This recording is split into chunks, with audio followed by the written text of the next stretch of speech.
QQQ, QLD, TQQQ를 단순히 미국 주식이라고만 보면 안 됩니다. 이건 원화 가치가 흔들리는 시대에 내 자산의 기준 통화를 바꾸는 전략입니다. 지금 많은 분들이 이렇게 생각합니다. 주식이 올랐으니까 비싸다. 나스닥이 많이 올랐으니까 위험하다. TQQQ는 3배라서 무섭다. 그래서 현금을 들고 있자. 원화로 안전하게 기다리자. 그런데 진짜 위험은 주가 변동이 아닐 수 있습니다. 진짜 위험은 내가 들고 있는 돈의 가치가 조용히 녹아내리는 것입니다. 계좌 숫자는 그대로인데 장바구니 물가는 오릅니다. 월급은 조금 올랐는데 집값은 더 빨리 오릅니다. 예금 이자는 들어오는데 생활비는 그보다 더 빨리 빠져나갑니다. 이게 바로 돈을 들고 있는데 가난해지는 구조입니다. 원화 가치가 약해지면 가장 먼저 보이는 건 환율입니다. 달러가 비싸집니다. 해외여행이 부담됩니다. 수입 물가가 오릅니다. 기름값이 오르고 식료품 가격이 오르고 결국 우리 생활비 전체가 올라갑니다. 그런데 여기서 끝이 아닙니다. 원화 가치가 약해지는 순간 사람들은 본능적으로 더 강한 자산을 찾기 시작합니다. 달러, 미국 주식, 금, 부동산, 원자재 이런 자산으로 돈이 이동합니다.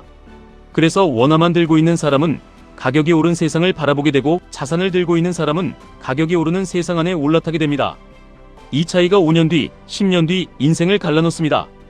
여기서 QQQ, QLD, TQQQ가 왜 중요하냐면 이 종목들은 단순히 주가가 오르기를 기다리는 상품이 아니라 세계에서 가장 강한 기업들의 성장, 달러 자산의 힘, 미국 기술 패권, 인공지능 산업의 확장, 이 모든 흐름을 한 번에 담고 있기 때문입니다. QQQ는 나스닥 100을 추종합니다. 애플, 마이크로소프트, 엔비디아, 아마존, 메타, 구글, 브로드컴 같은 기업들이 들어있습니다. 이 기업들은 단순한 회사가 아닙니다. 전 세계인의 시간을 가져가고 데이터를 가져가고 결제와 광고와 클라우드와 반도체와 인공지능 인프라를 장악하는 기업들입니다. QLD는 그 흐름을 2배로 따라갑니다. TQQQ는 광고와 클라우드와 반도체와 3배로 따라갑니다. 그래서 위험합니다. 그런데 방향을 제대로 이해하면 이 위험은 무작정 피해야 할 괴물이 아니라 준비된 사람에게는 시간을 압축하는 도구가 됩니다. 돈의 가치가 떨어지는 시대에는 그냥 열심히 일하는 것만으로 부족합니다. 물론 일은 중요합니다. 월급은 중요합니다. 현금 흐름은 중요합니다. 하지만 월급만 믿고 원화만 쌓아두면 나는 매달 돈을 버는데 자산 격차는 더 벌어질 수 있습니다. 왜냐하면 세상은 노동소득보다 자산 가격이 더 빠르게 움직이는 방향으로 설계되어 있기 때문입니다. 정부는 경기 침체가 오면 돈을 풉니다. 기업이 무너지지 않게 돈을 풉니다. 가게가 버티게 돈을 풉니다. 시장이 무너지지 않게 돈을 풉니다. 물론 그 순간에는 필요할 수 있습니다. 문제는 그 돈이 풀린 뒤입니다. 돈이 많아지면 화폐의 가치는 약해집니다. 그리고 돈은 결국 자산으로 흘러갑니다.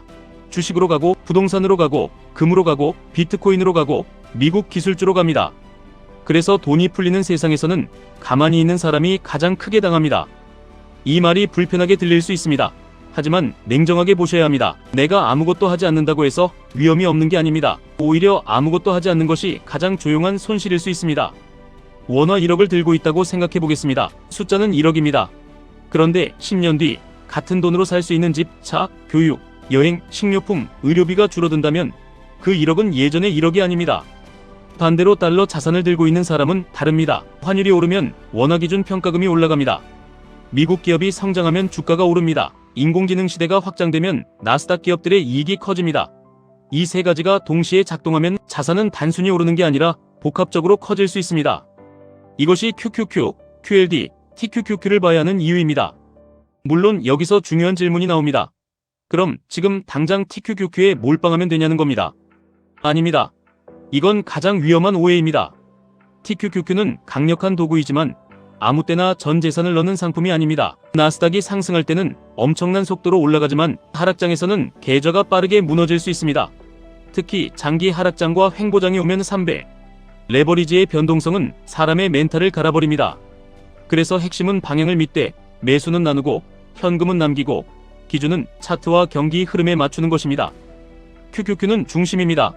QLD는 가속입니다. TQQQ는 공격입니다. 초보자는 QQQ를 먼저 이해해야 합니다. 내가 나스닥 100을 믿는지, 미국 기술주의 장기 성장을 믿는지, 달러 자산의 힘을 믿는지 이 질문에 답할 수 있어야 합니다. 그 다음 QLD를 봐야 합니다. QLD는 TQQQ보다 변동성이 낮지만 일반 QQQ보다 훨씬 강하게 움직입니다. 장기 상승 추세에서 QLD는 굉장히 매력적인 중간 지점이 될 수 있습니다. 그리고 TQQQ는 마지막입니다. TQQQ는 계좌를 빠르게 키우고 싶은 사람에게 매력적이지만 동시에 시장이 틀렸을 때 가장 크게 맞는 자리입니다. 그래서 TQQQ는 확신보다 규칙이 먼저입니다. 떨어질 때마다 무조건 사는 게 아닙니다. 오를 때마다 흥분해서 따라 사는 것도 아닙니다. 기준이 있어야 합니다.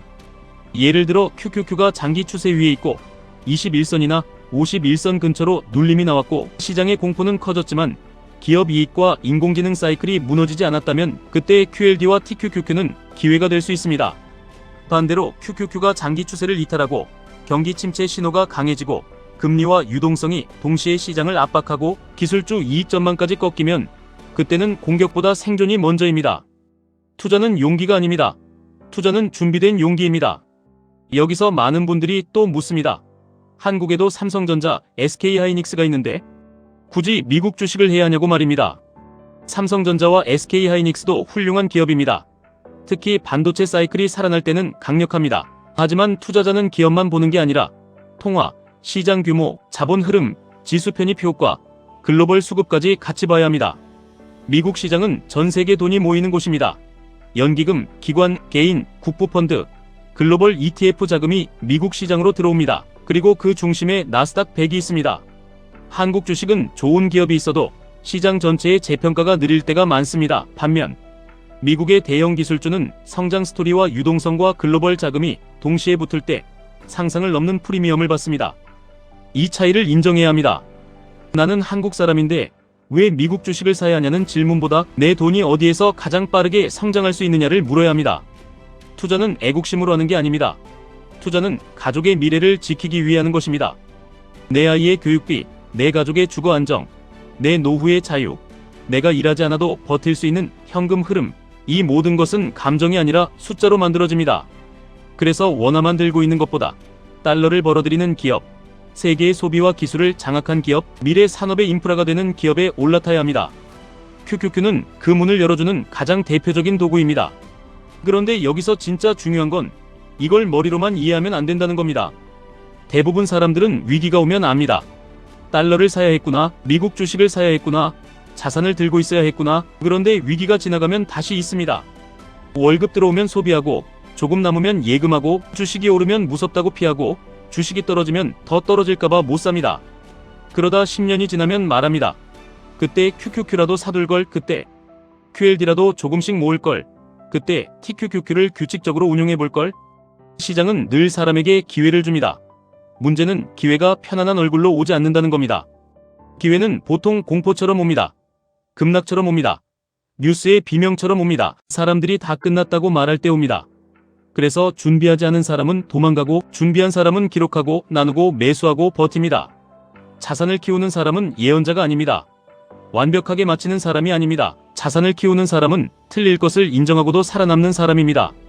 그래서 QQQ, QLD, TQQQ 전략의 핵심은 예측이 아니라 구조입니다. QQQ로 기본 방향을 잡고 QLD로 중간 속도를 만들고 TQQQ로 좋은 자리에서 공격합니다. 그리고 수익이 났을 때 일부는 반드시 안정자산이나 배당자산으로 옮겨야 합니다. 그래야 계좌가 커질수록 버티는 힘도 같이 커집니다. 계속 공격만 하면 언젠가 크게 흔들립니다. 계속 방어만 하면 자산이 커지지 않습니다. 그래서 공격과 방어를 동시에 가져가야 합니다. 이게 진짜 투자입니다. 원화가치 하락이 걱정된다면 가장 먼저 해야 할 일은 불안해하는 것이 아닙니다. 내 자산이 어떤 통화에 묶여 있는지 점검하는 것입니다. 월급은 원화입니다. 집도 원화 자산입니다. 생활비도 원화입니다. 은행 예금도 원화입니다. 그렇다면 내 인생 대부분이 이미 원화에 베팅되어 있는 겁니다. 그 상태에서 미국 주식을 조금 들고 있는 건 위험한 행동이 아니라 오히려 균형을 맞추는 행동일 수 있습니다. 달러 자산을 갖는다는 건 내 인생의 보험을 하나 더 만드는 것과 같습니다. 물론 환율은 오르기도 하고 내리기도 합니다. 미국 주식도 오르기도 하고 내리기도 합니다. 하지만 장기적으로 생산성이 높은 기업, 세계 시장을 장악하는 기업, 현금을 벌어들이는 기업에 투자하는 것은 단순한 투기가 아닙니다. 특히 인공지능 시대에는 더 그렇습니다. 인공지능은 하나의 유행으로 끝나기 어렵습니다. 이미 클라우드, 반도체, 데이터 센터, 전력, 소프트웨어, 광고, 검색, 업무, 자동화, 의료, 교육, 제조까지 들어가고 있습니다. 이 변화의 중심 기업들이 어디에 가장 많이 모여 있습니까? 바로 나스닥입니다. 그렇다면 QQQ는 단순한 지수가 아니라 인공지능 시대의 핵심 기업 묶음입니다. QLD는 그 흐름을 더 강하게 잡는 도구입니다. TQQQ는 그 흐름이 강하게 살아날 때 내 시간을 압축해주는 공격 카드입니다. 하지만 다시 말합니다. 무조건은 없습니다. TQQQ는 신앙이 아니라 도구입니다. 도구는 쓰는 사람이 중요합니다. 칼이 요리사가 들면 요리가 되고 아무렇게나 휘두르면 사고가 됩니다. TQQQ도 마찬가지입니다. 기준 없이 사면 위험하고 기준 있게 쓰면 강력합니다. 그 기준은 단순해야 합니다. 첫째, QQQ의 큰 추세가 살아있는지 봅니다. 둘째, 시장이 과열인지 눌림인지 봅니다. 셋째, 내 현금 비중이 충분한지 봅니다. 넷째, 손실이 났을 때 버틸 수 있는 금액인지 봅니다. 다섯째, 수익이 났을 때 일부를 지킬 계획이 있는지 봅니다. 이 5가지가 없으면 TQQQ는 욕망이고 이 5가지가 있으면 TQQQ는 전략입니다. 여기서 어떤 분들은 말합니다.